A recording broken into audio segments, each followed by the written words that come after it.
Welcome back to my channel Koyel series. তো গ্যাংটকের day 1 এর ভিডিও তোমাদের সাথে শেয়ার করেছিলাম, আর আজকে যে ভিডিওটা শেয়ার করছি সেটা হচ্ছে গ্যাংটকের ডে 2। সকালবেলা উঠেই ফ্রেশ হয়ে সবাই কিন্তু রেডি হয়ে নিয়ে ব্রেকফাস্ট করেই বেরিয়ে পড়েছিল ছাঙ্গু লেকের উদ্দেশ্যে ঘুরতে যাওয়ার জন্য। তো তোমরা দেখতেই পাচ্ছ ব্রেকফাস্ট করার পর কিন্তু সবাই একদম প্যাক হয়ে গাড়ির মধ্যে বসে পড়েছে।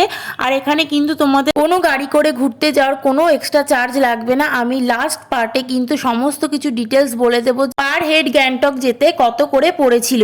তো যাই হোক, এখানে দেখতেই পাচ্ছ ভিউটা জাস্ট অসাধারণ। যারা গ্যাংটক গেছো তারা তো জানবেই, তাদের আর নতুন করে আমার বলার কিছু নেই। আমিও গিয়েছিলাম যখন আমি ক্লাস 10-এ পড়তাম, কিন্তু এই বছরে কিন্তু ট্যুরের সাথে আমি যাইনি, যেহেতু নতুন জবে জয়েন করেছি তাই জন্য কিন্তু পসিবল হয়নি যাওয়াটা। মা আর বাবাই গিয়েছিল, আর বাকি তো 35 জন লোক গিয়েছিল আমাদের ট্যুর অ্যান্ড ট্রাভেলস। তোমরা জানোই, তোমাদের আগের পার্টে বলেছি, আর যারা জানো না তারা অবশ্যই কিন্তু জেনে নাও। আর আমাদের স্ক্রিনে যে নাম্বার দেওয়া থাকছে সেই স্ক্রিনের নাম্বার দেখে কিন্তু তোমরা আমাদের ট্যুর অ্যান্ড ট্রাভেলসকে কিন্তু বুক করতে পারো। এছাড়াও কিন্তু আমাদের ক্যাটারিং রয়েছে, আমার ক্যাটারিংয়ের অনেক ভিডিও আমার চ্যানেলে রয়েছে, এগুলো তোমরা অবশ্যই ফলো করো। আর জানিও যে তোমাদের কেমন লাগলো। আর কোনো রকম কোনো অনুষ্ঠানের জন্য যদি মনে করো আমাদের ক্যাটারিংকে বুক করবে, অবশ্যই কিন্তু সেটাও করতে পারো। চলো এবার তোমাদের ভিউটা দেখাই যে গাড়ি থেকেও কতটা সুন্দর লাগছিল। আর এটা একটা নর্মাল ফোনে, স্মার্টফোনে ভিডিও করা, তাতেই কিন্তু জাস্ট অসাধারণ লাগছিল। আমি তো যেতে পারিনি, কিন্তু মোবাইলে ভিডিওটা দেখে না আমার জাস্ট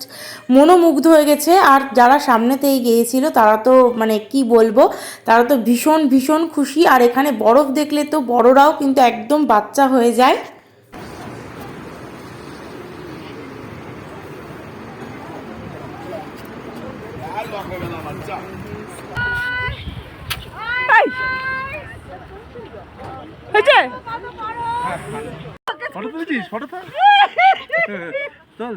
তুলছি তুলছি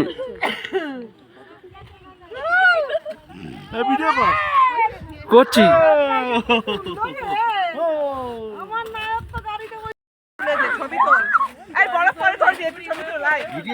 মেয়েটা পুরো মাথা খারাপ হয়ে গেছে, উল্টো নাও নাও নাও, ইয়ে করে রেখেছো কেন?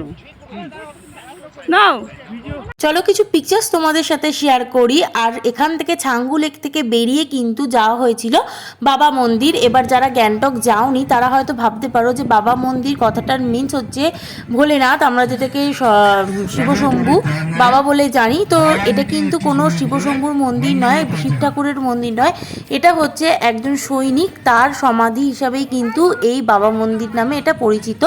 তো এখানকার মেন যে স্টোরি সেটা আমার খুব একটা শিওরভাবে আমি জানি না, তাই তোমাদের সেই স্টোরিটা হয়তো শেয়ার করতে পারছি না। কিন্তু এটুকুনি জানি যে ওটা কোনো শিব ঠাকুরের মন্দির নয়, এটা হচ্ছে একটা সৈনিকের সমাধি জন্য এটাকে করা হয়েছে। তো এরপর কিন্তু বাবা মন্দির থেকে ঘোরার পর কিন্তু আমাদের হোটেলে চলে আসার পালা ছিল।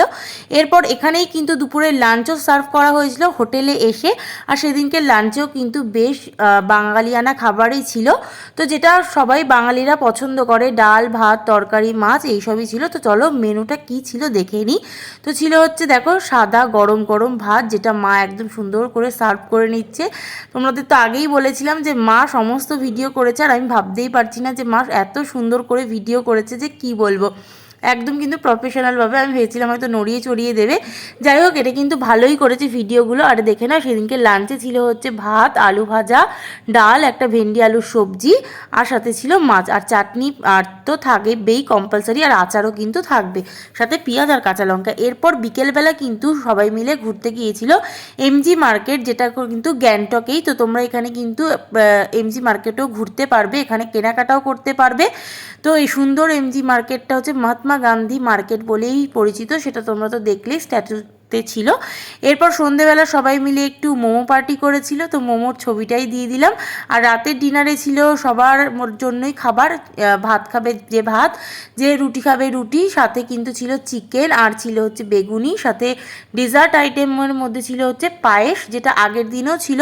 তো আর একটা সবজিও ছিল, সেই সবজিটা হচ্ছে গিয়ে বিনস আলু দিয়ে একটা সবজি আর ডাল। এরপরের দিন সবাই বেরিয়ে পড়েছিল 0 পয়েন্ট যাওয়ার জন্য, যেখানে একদিন নাইট স্টে করতে হয়। তো এই ভিডিও আসে পরের পার্টে। Okay bye.